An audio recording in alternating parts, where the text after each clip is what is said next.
Geroji naujiena nusidėjėliams. Pirmosios krikščionių bendruomenė žinojo, kad Jėzus atėjo ne teisiųjų šaukti, o nusidėjėlių. Šitaip Jėzus kalbėjo apie save, reaguodamas į priekaištus fariziejų, kurie kaltino jį valgant su muitininkais ir nusidėjėliais. Pažymėtina, kad stalo bendrystė buvo toks svarbus Jėzaus veiklos bruožas, kad jis net buvo pramintas rijūnų ir vyno gėrėjų, muitininkų ir nusidėjėlių bičiulių.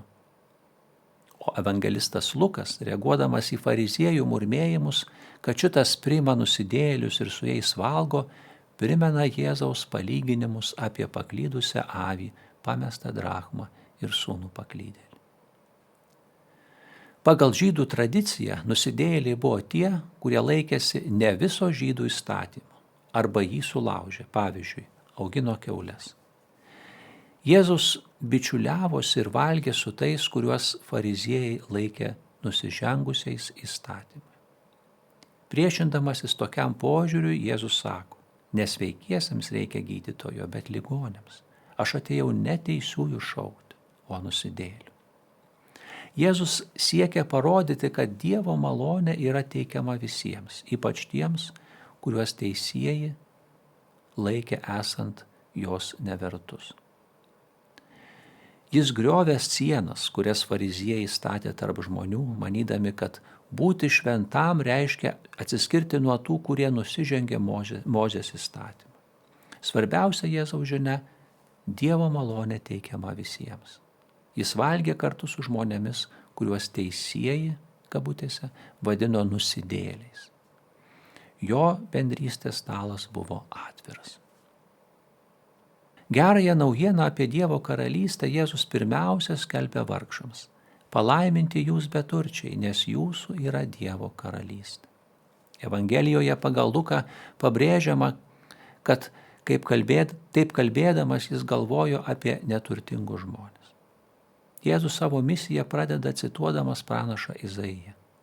Viešpaties dvasia ant manęs, nes jis patepė mane, kad neščiau gerąją naujieną vargdienėms, pasiuntė skelbti belaisviams išvadavimo, akliesiems regėjimo, siuntė vaduoti prislėgtųjų ir skelbti viešpaties malonės metų. Užvertęs knygą jis tęsė. Šiandien išsipildė, ką tik jūsų girdėti rašto žodžiai. Jėzaus gyvenimo įvykiai tik patvirtina, kad Evangelija pirmiausia skelbiama vargšams.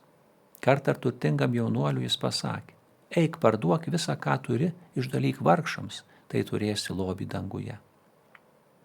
Pastebimas aiškus įsitikinimas, kad turtai ir nuosavybė yra kliūtis tarnauti Dievo karalystiai ir ją pasiekti. Kaip sunku turtingiems įeiti į Dievo karalystę, arba kur tavo lobis, ten ir tavo širdis. Šį požiūrį Jėzus patvirtina sakydamas, kad nemėgintume tarnauti dviem šeimininkams.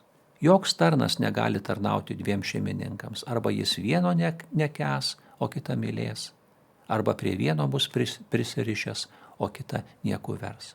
Negalime tarnauti Dievui ir mamonai.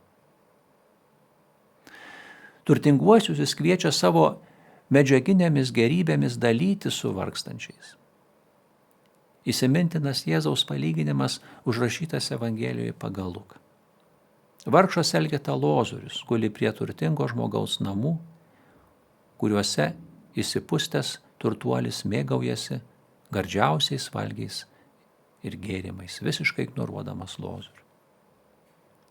Abiem mirus padėtis pasikeičia. Turtingasis patenka į Hadą, pragarą, o vargšas į Abraomo prieglobstį, dangų. Dabar jau per vėlu turtingajam dalyti savo medžiaginėmis gerybėmis ir kaip atpiltą gauti atlygį Abraomo prieglobstyje. Šio palyginimo žinia ta, kad dalytis savo gerybėmis su vargšais ir kovoti su ekonominiu blogiu reikia dabar, kol dar ne per vėlu.